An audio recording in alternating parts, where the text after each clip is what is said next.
The Tin Woodman of Oz. Chapter 10. Tommy Quickstep. Our best plan, said the Scarecrow Bear, when the Green Monkey had related the story of his adventure with the dragons, is to get out of this Gillikin country as soon as we can and try to find our way to the castle of Glinda, the good sorceress. There are too many dangers lurking here to suit me, and Glinda may be able to restore us to our proper forms. If we turn south now, the Tin Owl replied, we might go straight into the Emerald City.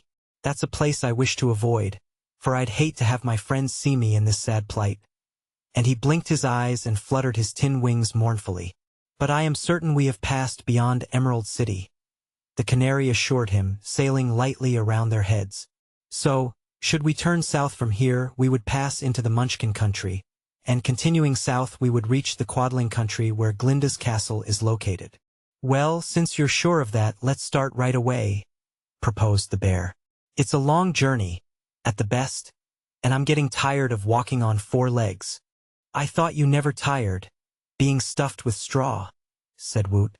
I mean that it annoys me to be obliged to go on all 4s when 2 legs are my proper walking equipment, replied the Scarecrow. I consider it beneath my dignity. In other words, my remarkable brains can tire through humiliation, although my body cannot tire. That is one of the penalties of having brains, remarked the Tin Owl with a sigh. I have had no brains since I was a man of meat, and so I never worry. Nevertheless, I prefer my former manly form to this owl's shape and would be glad to break Mrs. Yoop's enchantment as soon as possible. I am so noisy just now that I disturb myself. And he fluttered his wings with a clatter that echoed throughout the forest.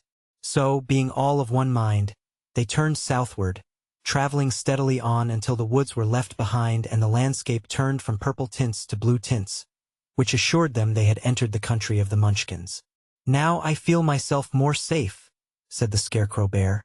I know this country pretty well, having been made here by a Munchkin farmer and having wandered over these lovely blue lands many times. Seems to me, indeed, that I even remember that group of 3 tall trees ahead of us. And if I do, we are not far from the home of my friend Ginger. Who is Ginger? Asked Woot, the Green Monkey. Haven't you heard of Ginger? Exclaimed the Scarecrow in surprise. No, said Woot. Is Ginger a man, a woman, a beast, or a bird? Ginger is a girl, explained the Scarecrow Bear. She's a fine girl, too, although a bit restless and liable to get excited. Once, a long time ago, she raised an army of girls and called herself General Ginger. With her army she captured the Emerald City and drove me out of it because I insisted that an army in Oz was highly improper. But Ozma punished the rash girl, and afterward Ginger and I became fast friends. Now Ginger lives peacefully on a farm, near here, and raises fields of cream puffs, chocolate caramels, and macaroons. They say she's a pretty good farmer, and in addition to that she's an artist, and paints pictures so perfect that one can scarcely tell them from nature. She often repaints my face for me, when it gets worn or mussy, and the lovely expression I wore when the giantess transformed me was painted by Ginger only a month or so ago. It was certainly a pleasant expression, agreed Woot. Ginger can paint anything, continued the Scarecrow Bear, with enthusiasm, as they walked along together. Once, when I came to her house, my straw was old and crumpled, so that my body sagged dreadfully.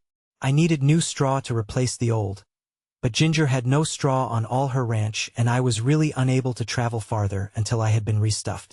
When I explained this to Ginger, the girl at once painted a straw stack which was so natural that I went to it and secured enough straw to fill all my body. It was a good quality of straw, too, and lasted me a long time. This seemed very wonderful to Woot, who knew that such a thing could never happen in any place but a fairy country like Oz.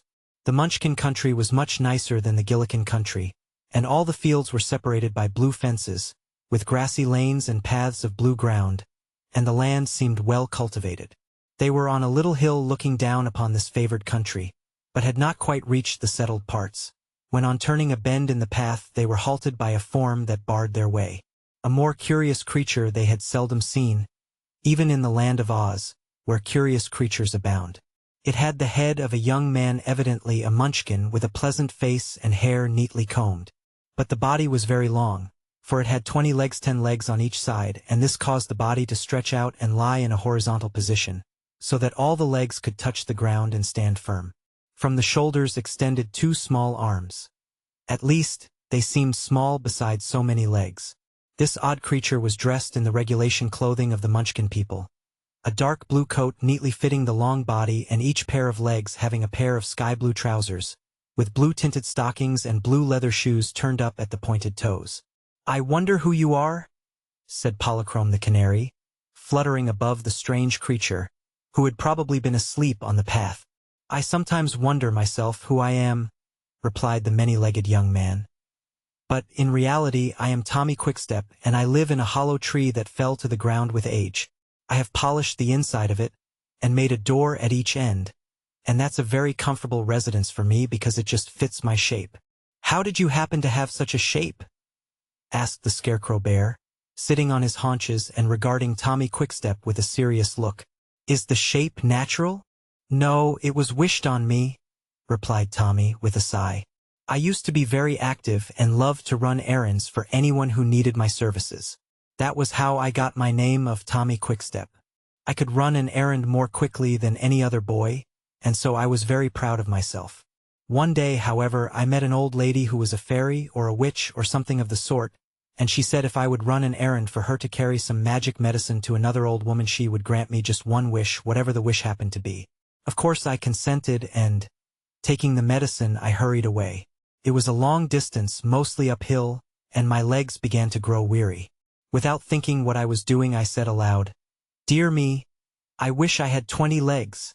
And in an instant I became the unusual creature you see beside you. 20 legs. 20 on one man. You may count them if you doubt my word."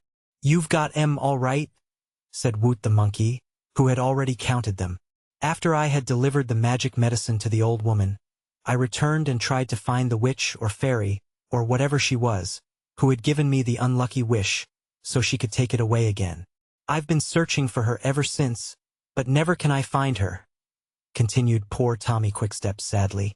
"I suppose," said the Tin Owl, blinking at him, "you can travel very fast with those 20 legs." "At first I was able to," was the reply. "But I traveled so much, searching for the fairy or witch or whatever she was, that I soon got corns on my toes. Now, a corn on one toe is not so bad, but when you have 100 toes, as I have, and get corns on most of them, it is far from pleasant.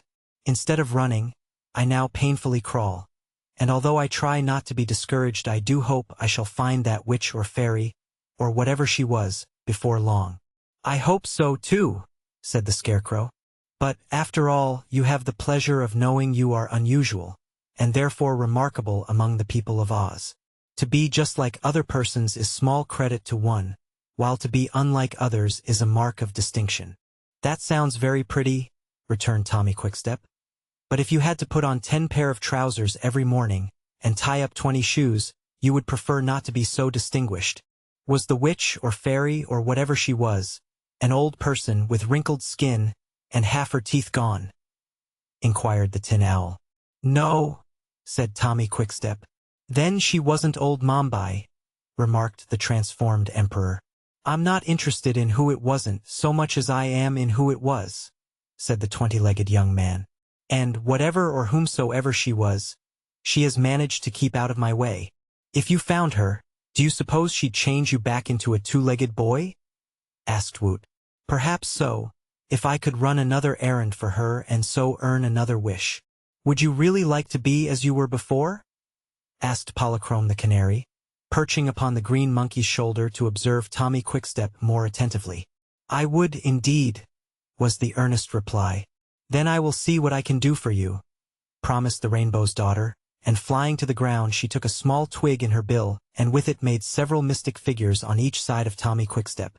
"Are you a witch, or fairy, or something of the sort?" he asked as he watched her wonderingly. The canary made no answer, for she was busy, but the Scarecrow Bear replied, "Yes, she's something of the sort, and a bird of a magician." The 20-legged boy's transformation happened so queerly that they were all surprised at its method. First, Tommy Quickstep's last 2 legs disappeared. Then the next 2 and the next, and as each pair of legs vanished his body shortened. All this while Polychrome was running around him and chirping mystical words. And when all the young man's legs had disappeared but two, he noticed that the canary was still busy and cried out in alarm. "Stop, stop! Leave me two of my legs, or I shall be worse off than before." "I know," said the canary. "I'm only removing with my magic the corns from your last 10 toes. "Thank you for being so thoughtful," he said gratefully. And now they noticed that Tommy Quickstep was quite a nice-looking young fellow. "What will you do now?" asked Woot the monkey. "First," he answered, "I must deliver a note which I've carried in my pocket ever since the witch or fairy, or whatever she was, granted my foolish wish. And I am resolved never to speak again without taking time to think carefully on what I am going to say, for I realize that speech without thought is dangerous. And after I've delivered the note, I shall run errands again for anyone who needs my services." So he thanked Polychrome again and started away in a different direction from their own, and that was the last they saw of Tommy Quickstep.